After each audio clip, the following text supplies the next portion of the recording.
আমি প্রথম দিন বলছি জামাত ইসলামের চরিত্রের অনেক পরিবর্তন, তারা সুন্দরভাবে আগাচ্ছে।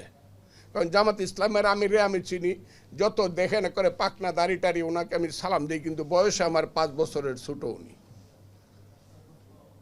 আমি ওনাকে দেখছি উনি জাসদ ছাত্রলীগ করে না, আমি মিথ্যা কথা বললে আপনারা জানেন, দেখেন উনি জাসদ ছাত্রলীগ করতো, মান্নাদের কর্মী ছিল, মাহমুদুর রহমান মান্নাদ। উনি খুব সুন্দর ভালো কথা বলে, আমি মনে করছিলাম এখন বুঝি বাংলাদেশ অপাইব, কিন্তু না, তারা পরে দেখা গেল ফ্র্যাঙ্কেস্টাইনের ভূমিকা অবতীর্ণ হয়েছে, যে আশ্রয় দিছে তারা খাইতে চায়। কথাটা খুব ঠিক। 18 সনে যদি বিএনপি যদি দানের শীষ মার্কাটা কার বলেন আপনারা?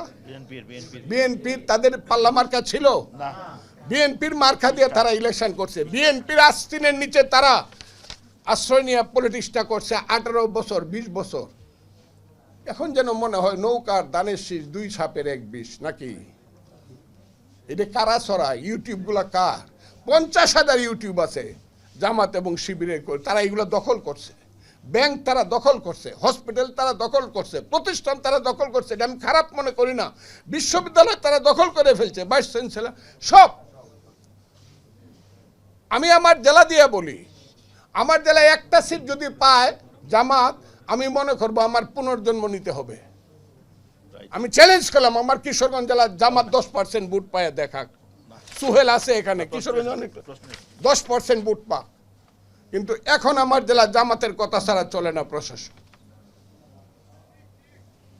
এগুলো আমরা অপমান বোধ করি না? যারা তারা আশ্রয় দিল, বাঁচাইলো, তাদেরকে এখন খাইতে চান। এখন আবার মনে করেন বিএনপি দরকার নাই, আমরা ইলেকশন করে আমরা পাস করে ফেলবো। বিএনপিকে ভুলে গেছেন যে বিএনপি আপনাকে সমস্ত জায়গাতে আশ্রয় দিছে। দেশনেত্রী বেগম খালেদা জিয়ার 2টা স্টেটমেন্ট যদি মনে না রাখেন, 8 সনের পরে ভুল করবেন। জামাতের পক্ষ হইয়া 2টা স্টেটমেন্ট করছিল, আপনারা পড়েন সেই 2টা স্টেটমেন্ট, একটা 12 সনে একটা 13 সনে। তখন উনি বিরোধী দলের নেত্রী ছিলেন, আপনাদেরকে আশ্রয় দেয় নাই। দেশনেত্রী বেগম খালেদা জিয়ার মতো মানুষ পাইবেন, এখন আপনি বলে ফেলবেন 2 সাপের 1 বিষ, নৌকার দানের শীষ। কেন? আমরা একসাথে চললে কি হইতো? আপনারা ভালো হন, মুক্তিযুদ্ধকে স্বীকার করেন, আমরা মুক্তিযুদ্ধকে স্বীকার করব। আপনি ইসলামকে বলেন, আমিও ইসলাম স্বীকার করি, ইসলামী শাসন চান, আমিও চাই, তবে ভোট করে আসেন। কি কথাটা আপনারা মানেন কি না? ওনারা যদি শরিয়া আইন করতে চায় আমার কোনো আপত্তি নাই। ওই যে মামুনুল হক সাহেবরা বড় বড় খুব কঠিন বক্তৃতা করে, অনেক কঠিন, এগুলো ভালো লাগে না এই দেশে। এটা মুক্তিযুদ্ধের দেশ, করুক। তারা যদি ইসলাম কায়েম করতে চায় কিভাবে করবে? লাঠি দিয়া নাকি ভোট দিয়া? বলেন আপনারা। তাহলে তারা যদি ভোট পায় আমরা তাদেরকে সেলিউট দিব, আপনারা ইসলাম কায়েম করেন, কিন্তু ভোটটা ঠিকভাবে করেন। অনার্থক দেশে গন্ডগোল। আমাদের নেত্রী বলছে, আমাদের নেতা বলছে পরশুদিন, জনাব তারেক রহমান, সব কিছুর সমাধান ওই যে সংস্কারের সমাধান ও ভোট, তাড়াতাড়ি ভোট দেন বলছে কি না কথাটা? ভোট দেন, আগে নির্দিষ্ট হোক, নির্ধারিত হোক এই দেশে কে মেজরিটি। আপনারা আবার করেন না, বঙ্গবন্ধুর কথা বললেই কোন ফজলুর রহমান আওয়ামী লীগ করে। আরে আওয়ামী লীগ করবো, আমি তখন 18 বছর যাবৎ বিএনপি করি।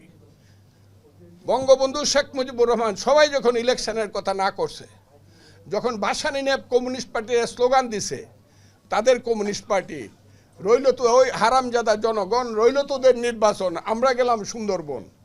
মুরব্বীদের এটা মনে থাকার কথা। তারা ইলেকশন করবে না, ভোটের আগে বাদ চাই, মৌলানা ভাসানীর স্লোগান। শেখ মুজিবুর রহমান বলছে যে না, আমরা আগে ভোট চাই, কারণ আগে নির্ধারণ হোক বাংলার নেতাকে। আমরা ভোট চাই, আগে নির্ধারণ হোক বাংলাদেশের মেজরিটিকে। এইটা কি দেশনেত্রী বেগম খালেদা জিয়া, তারেক রহমান, বিএনপি, নাকি জামাতে ইসলাম বা অন্য কেউ? এইটা আগে নির্ধারিত হোক, কারা মেজরিটি।